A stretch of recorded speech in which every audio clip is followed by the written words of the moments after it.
ایک سوال social media پر عبد الواجد صاحب کی طرف سے آئے کہ آپ اس طرح کیوں کہتے ہیں کہ اعلیٰ حضرت پر ہماری آنکھیں بند ہیں، اس کا مطلب کیا ہے؟ آنکھیں بھی بند ہے اور کان بھی بند ہے، دماغ بھی بند ہے، یعنی کہ مائنس سوچنا نہیں ہے، نہ نیگیٹو سننا ہے نہ نیگیٹو دیکھنا ہے۔ آنکھیں بند ہونے کا مطلب یہ ہے، آنکھیں یہ فزیکلی آنکھیں بند ہونا نہیں ہے، نابینا کی آنکھیں بھی بند ہوتی ہے جو اعلیٰ حضرت کو ماننے والا ہوتا ہے۔ بند ہونے کا مطلب ہے کہ اعلیٰ حضرت کو اتنا قریب سے ان کا یعنی اتنی گہرائی سے، میری اپنی بات کر رہا ہوں، میں نے اتنا گہرائی سے ان کا مطالعہ کیا ہے، علماء کی بڑی صحبتیں ہیں، الحمدللہ زیارتیں میسر رہی ہیں، تو اعلیٰ حضرت رحمۃ اللہ علیہ اتنا زیادہ میری سمجھ میں آ گئے ہیں کہ اعلیٰ حضرت کی کوئی بات قرآن و حدیث کے خلاف نہیں ہوتی۔ جب کسی کی بات قرآن و حدیث کے خلاف ہوتی ہی نہیں ہے تو اب اس پر آنکھیں بند نہیں کرو گے تو کہ آنکھیں پھاڑ پھاڑ کے دیکھو گے؟ یار آنکھیں پھاڑ پھاڑ کر دیکھنے کا مطلب یہی کہ کیا اس میں بھی کچھ تنقید کے پہلو نکالو گے، ڈھونڈو گے؟ تم آتا کیا ہے؟ فتاوی رضویہ شریف ایک مفتی کو میں نے ترغیب دلائی، اس نے مجھے پھر لکھا، میں نے 10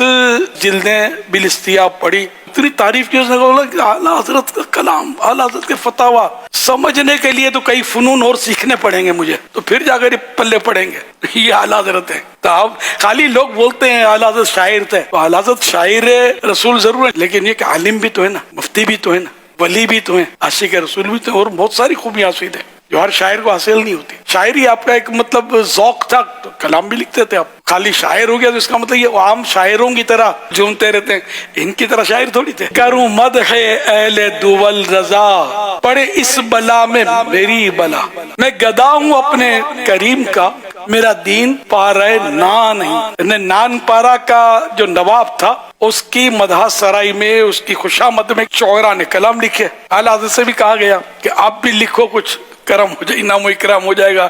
تو اعلیٰ حضرت نے وہ کلام لکھا مگر سرکار صلی اللہ علیہ وسلم کی شان میں۔ نان پارا کے لفظی معنی ہے روٹی کا ٹکڑا، نان مانے روٹی، پارا مانے ٹکڑا، پیس۔ اعلیٰ حضرت نے آخری جو شعر لکھا اپنا، مقطع اس کو بولتے ہیں، جس میں آخری شعر میں شاعر اپنا تخلص یوز کرتا ہے، اس میں آپ نے یہ کہ کروں مدح اہل دول رضا، پڑے اس بلا میں میری بلا۔ میں دنیا کے دولت مندوں کا، دول یہ دولت کی جمع ہے، دول، اہل دول مانے یہ سرمایہ دار لوگ، مالدار لوگ،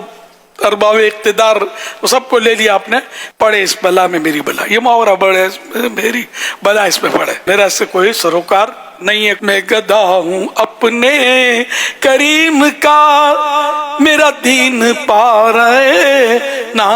نہیں، میرا دین نان پارا نہیں ہے، یعنی میرا دین روٹی کا ٹکڑا نہیں ہے۔ پارا نا مانے روٹی کا ٹکڑا، اور وہ ریاست بھی تھی نان پارا، نان پارا کے بھی پارے کر کے آپ نے ٹکڑے کر کے اپنے شہر میں اس کو بھی سمو لیا اعلیٰ حضرت نے۔ یہ فن ادب۔